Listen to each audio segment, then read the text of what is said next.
तो नमस्कार दोस्तों, मैं हूं आपका दोस्त अमित यादव। एक बार फिर से उपस्थित हुआ हूं एक नए विषय के साथ में, अपने मित्र शुभम श्रीवास्तव जी के साथ में। इस पे आज हम चर्चा करने वाले हैं राजयोग और ज्ञान योग पे। तो शुभम जी, ये राजयोग और ज्ञान योग ये दोनों बिल्कुल अलग अलग हैं या दोनों ही समांतर हैं? बहुत ही उत्तम प्रश्न आज का आपका कि राजयोग और ज्ञान योग दोनों एक दूसरे के देखा जाए तो पूरक हैं। राजयोग ज्ञान योग के बिना अधूरा है और ज्ञान योग राजयोग के बिना अधूरा है। तो भगवत गीता की ओर दोबारा हम लौट चलते हैं। सबसे भगवान श्री कृष्ण ने अर्जुन से कहा था कि आज से पहले मैंने ये ज्ञान सूर्य को दिया था। सूर्य देव एक राजा थे पृथ्वी लोक पे जिनका शासन था और वो भगवान के ही तुल्य थे। सबसे पहले भगवान श्री कृष्ण ने उनको ज्ञान प्रदान किया था भगवत गीता का। राजयोग क्या है? राजयोग का अर्थ ये है कि जो जितने भी निम्न कोटि के जो देव हैं, जैसे मनुष्य के कल्याण के लिए भगवान श्री कृष्ण ने ये ज्ञान दिया था कि वो देव स्वरूप रहें, वो निम्न कोटि के मनुष्य ना बन के वो जो हैं एक देव तुल्य बने। आप जब कभी भी देखेंगे कि भगवान जो हरि हैं या भगवान जो नारायण हैं या शिव हैं, शंकर हैं, तो वो अपने जो पद पे हैं वो अस्थायी हैं, स्थायी नहीं है। अभी हम लोग मानते हैं कि भगवान का पद जो है स्थायी है, भगवान शंकर अमर हैं, भगवान नारायण अमर हैं, भगवान ब्रह्मा अमर हैं, परंतु ऐसा नहीं है। ये सब इनका जो पद है वो अस्थायी है। तो भगवान जो जैसे भगवान राम थे तो नारायण स्वरूप थे, नारायण अवतार भी कहते हैं। और जब वो अपना जो उन्होंने प्राण शरीर को नदियों में त्यागा, उसके बाद नारायण के पद को प्राप्त हुए। तो उसका जो रीजन सबसे राजयोग का क्या था कि भगवान ने ये कहा था राजयोग का अर्थ ही है कि आप राज करें, राजयोगी बने। तो भगवान उसमें क्या होता है, बहुत सारे पद जो हैं भगवान नारायण के बदलते हैं, भगवान शंकर, क्योंकि भगवत गीता में यह साफ साफ लिखा हुआ है, भगवान श्री कृष्ण का आदित्यों में मैं 11वां शंकर हूँ। तो हम शंकर को स्थायी कह नहीं सकते हैं, तो शंकर का पद बदलता है। शिव की महिमा अलग कही गई है क्योंकि शिव ही उस निराकार परमात्मा को शिव बोलते हैं। सच्चिदानंद स्वरूप जो भगवान हैं जिनका वर्णन हमने भगवत गीता में भगवान श्री कृष्ण ने कहा है, वो शिव निराकार हैं और शिव ही निराकार हैं। जब निराकार शिव हैं और शंकर हैं, और रामायण के द्वारा हम आपको रामायण की ओर लेट चलेंगे, उसमें लिखा है शिव द्रोही मन पूजे नहीं। मतलब जो भगवान राम कहते हैं जो शिव का द्रोही है उसे कोई नहीं पूजेगा, वो पूजनीय नहीं है। आप अपने मनुष्य के जीवन में कुछ ऐसे कार्य करिए, एक अद्भुत कार्य करिए जिसके प्रभु की कृपा और शरणागत होने के साथ साथ जिससे आप उस पद को प्राप्त कर सकें।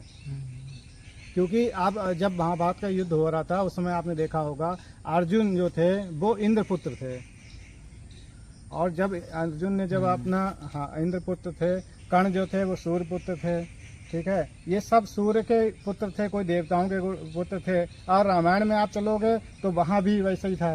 भगवान राम के संग में जितने भी लोग थे, स्वयं माता गायत्री उस समय धरती में विराजमान थी जब भगवान राम थे।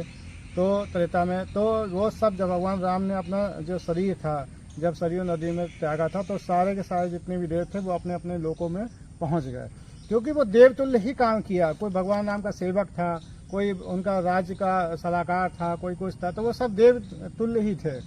तो भगवान का कहना सीधा सीधा राजयोग का था कि आप कहते हैं कि आप ऐसे पढ़ाई करिए कि अपर लेवल की पढ़ाई करिए, कुछ नहीं पड़ रहा, कुछ तो बन जाएंगे। उसी प्रकार राजयोग की है। और आपको बताएं, आप अगर कभी भी इस धरा पे दोबारा जन्म लेते हैं या 86,000 में कभी भी आप आते हैं योनियों में, तो ईश्वरीय पढ़ाई एक बार होती है और सांसारिक पढ़ाई आपको हर जन्म में करनी पड़ेगी।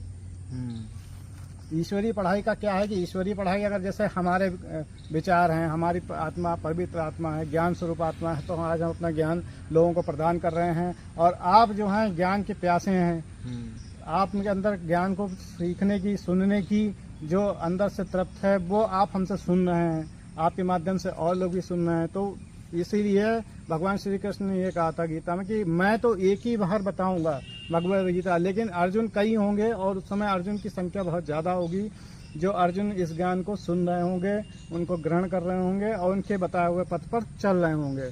तो राजयोग में होता एक्चुअली क्या, राजयोग और ज्ञान योग क्या है? ज्ञान के द्वारा हम सच्चे ईश्वर की कल्पना कर सकते हैं, उसको देख सकते हैं, उसको ध्यान कर सकते हैं कि क्या है ईश्वर का।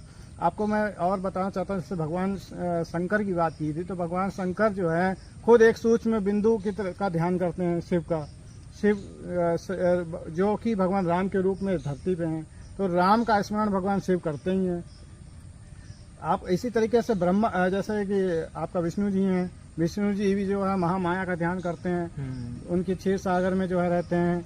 और ब्रह्मा जी ब्रह्म का ध्यान करते हैं, परब्रह्म को ध्यान करते हैं, क्योंकि वो निर्माता हैं। इसीलिए आप देखेंगे इस तीनों का जो स्थान है वो अलग अलग है। अब ये तीनों कभी आपस में नहीं मिलते हैं।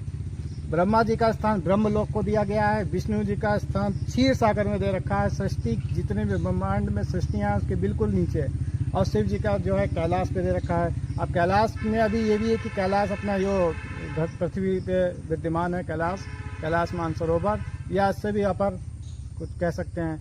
तो इस तरीके से तीनों को अलग अलग भिन्न भिन्न तरीके से दे रखा है। इन सब की दूरी बहुत है, बहुत ज़्यादा है। ऐसे ही हम क्या करते हैं कि जब हम किसी भी देव की या किसी भी की आराधना करते हैं, स्मरण करते हैं, ध्यान करते हैं, तो हम उसके प्रति ही आराध्य हो जाते हैं। तो भगवान का कहना कि यह है कि आपके प्रति उसकी आस्था को दृढ़ कर देता हूँ। भगवान का, जैसे आप बोले कि अगर आप किसी हनुमान भक्त से कहेंगे तो आप वो हनुमान की बातें करेगा, हनुमान जी ऐसे हैं, हनुमान जी वैसे हैं, हनुमान जी के जितने गुण हैं वो आपको व्याख्यान करेगा। आप किसी विष्णु भक्त से मिलेंगे तो भगवान विष्णु के ही सारे गुण को बताएगा। आप जो है राम के भक्त से मिलेंगे तो अलग अलग प्रतिमूर्तियां, अलग अलग रूपों में ईश्वर की मूर्तियां हैं, बट भगवान यहाँ पे जो है ये कहने का मतलब है कि वो प्रभु आपकी जो आस्था है उसके प्रति दृढ़ कर देता है और सब आस्था ही प्रकट करता है।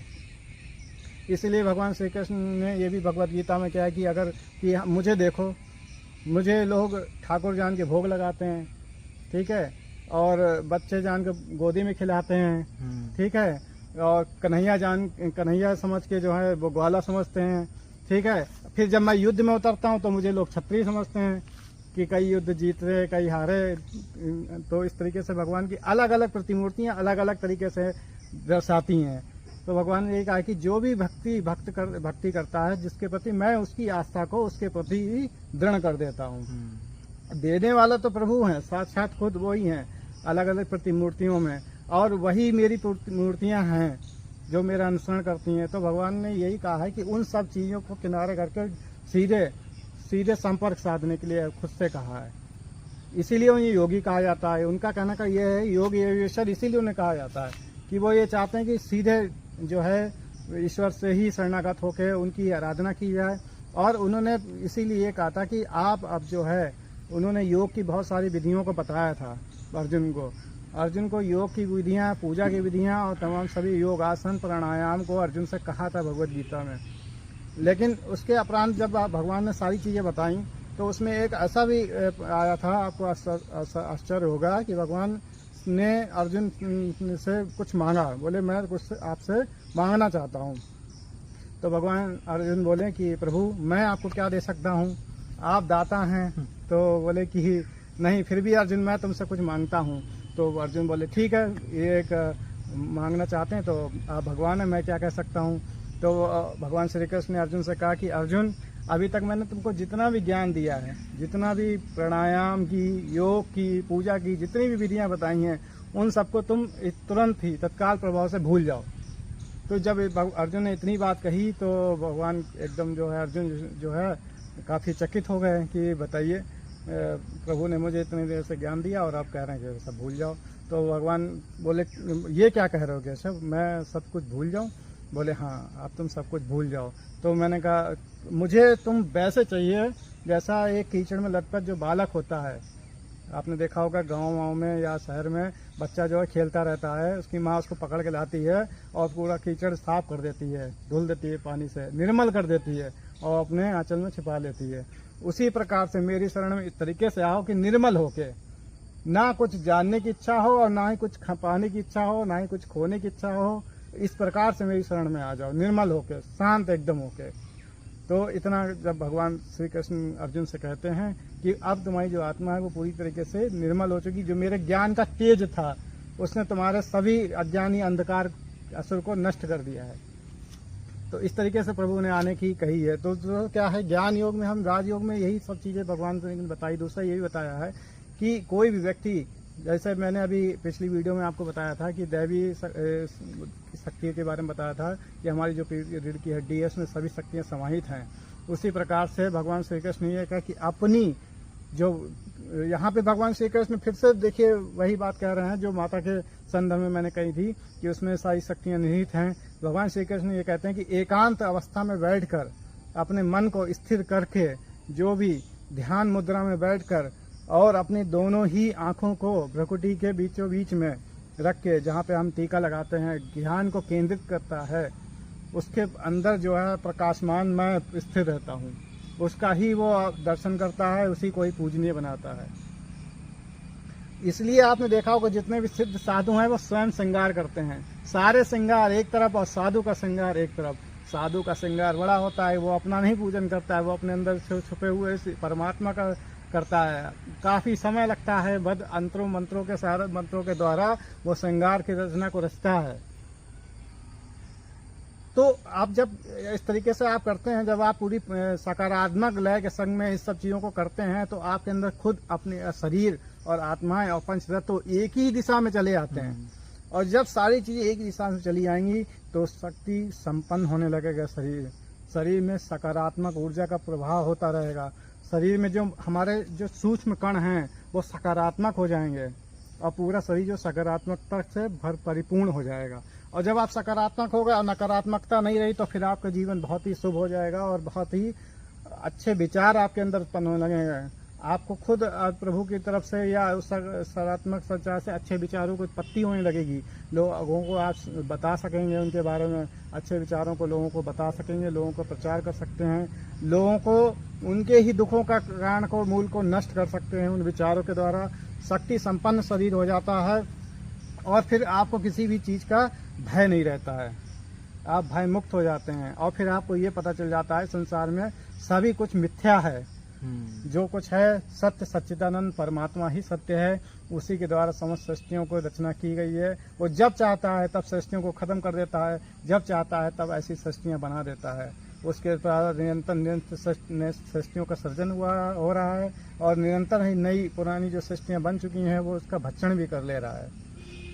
लेकिन इस सब चीज़ों को जानने के बाद में फिर आपके अंदर कुछ जानने की अभिलाषा नहीं रहती, अभिलाषाओं को सारी नष्ट हो जाती हैं। तो भगवान श्री कृष्ण यही कहना चाहते हैं, या योगेश्वर भगवान यही कहना चाहते हैं कि आप एक योगी बनकर उस राजयोग को प्राप्त करें।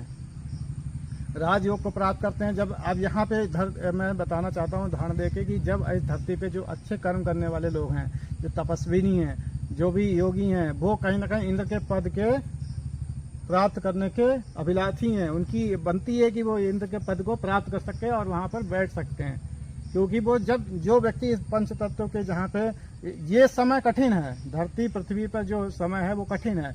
क्योंकि आपको पहले मैं बता चुका हूँ, स्वर्ग में सुख है और नरक में दुख है, और यहाँ सुख और दुख दोनों के संग में दोनों ही पहियों को लेकर चलना है। तो और यहाँ पे और भी भौतिक सुख की प्राप्ति के लिए काफ़ी चीज़ें हैं, संसार है, आनंद है। तो व्यक्ति कहीं ना कहीं वो भटक जाता है, वो जाल में फंसा रहता है और जाल में फंसने से वो अपने जो लक्ष्य है उससे भटक जाता है। और जब उसका अंत समय आता तो वो कहता है मैंने अपना बहुत सारा समय ऐसे ही व्यर्थ कर दिया, अब मेरा समय जो अंत का आया है, लेकिन अब मेरे पास वो शक्तियाँ नहीं रही हैं जो मैं कर सकूँ। बूढ़ा आदमी कभी योग साधन नहीं कर सकता, बूढ़ा आदमी अपने आप को स्थापित नहीं कर सकता एक जगह पे, अपने मन पे उसका स्थापित नहीं कर सकता, उसको सही से आप ध्यान नहीं लगा सकता, क्योंकि उसकी इंद्रियाँ क्षुप्त हो चुकी हैं, विलुप्त हो चुकी हैं, शक्ति क्षीण हो चुका है उसका शरीर। लेकिन अगर आप शुरू से ही इन सब चीज़ों का आप अभ्यास करते हैं तब इसकी झलक कुछ समय बाद आपको देखने को मिलेगी। और कुछ समय के बाद में आपका शरीर, आपकी वाणी, आपके चक्र, आज्ञा चक्र वगैरह जो वाणी के मुख्य स्रोत हैं वो इतने अच्छे हो जाते हैं, उनसे इतनी अच्छी मधुर ध्वनि निकलती है कि आपको सुनते ही व्यक्ति मंत्रमुग्ध हो जाता है। आप कभी भी किसी समय कहीं भी तीर्थ यात्रा कर सकते हैं, आपको किसी का भय नहीं रहेगा।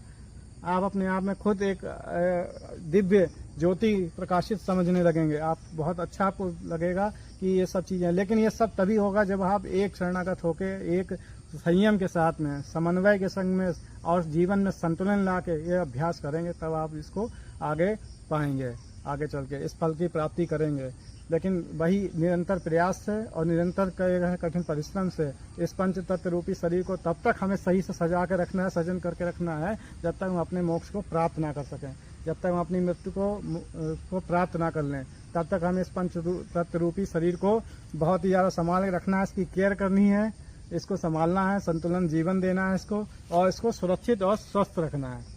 क्योंकि इस पंच तत्वों में अगर कुछ भी खराबी होती है तो आप सही से ध्यान नहीं लगा पाएंगे, आप सही से मनन नहीं कर पाएंगे। तो इसीलिए उतना ही संतुलित रखें जीवन में जितना भी आवश्यक हो। तो बहुत बहुत धन्यवाद शुभम जी, आपने हमारे दर्शकों को इतनी महत्वपूर्ण सूचना दी। और हमारे पास जैसे जैसे आगे और विषय आते जाएंगे, आपको और ज़्यादा से ज़्यादा ज्ञान पहुंचाने की कोशिश करेंगे हम। बाकी आपको जो भी क्वेश्चन पूछना हो, आपको जो भी प्रश्न आपके मन में उठ रहा हो, तो आप इस वीडियो में कमेंट में जाके आप मैसेज छोड़ सकते हैं, वहाँ से आपको शुभम जी जरूर रिप्लाई करेंगे। धन्यवाद।